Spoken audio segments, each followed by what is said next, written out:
Bonjour, it is Sunday today and it's Formation Day. So, punta tayo sa ating klase every Sunday, which is English class.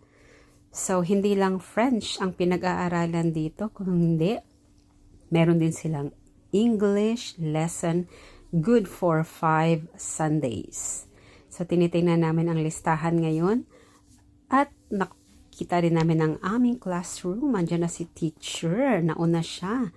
At wala pang dumating kahit isa. So, dalawa pa lang kami ng kasama ko. And of course, we are excited kasi it's our second day. And marami na naman kaming matutunan para ma-refresh na naman ang aming English. And of course, papatalo ba si kuya? Nagdala pa siya ng suka na may mga sili at andyan pa yung yan, ang sarap.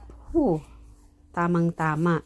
So, halos dinala niya na ang kusina dito sa aming classroom. And of course, meron ding pinagsasaluhan na pagkain. Ayan, masaya lang ang aming Sunday, kainan, and at the same time, natututo ka din.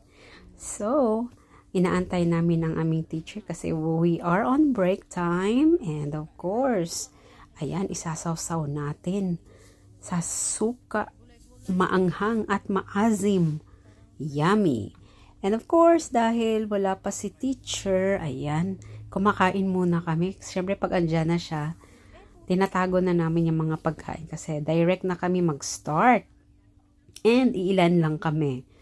So, ayan, napakalaki ng classroom namin. Pero marami kaming natutunan. And this time, we are learning English and French. And,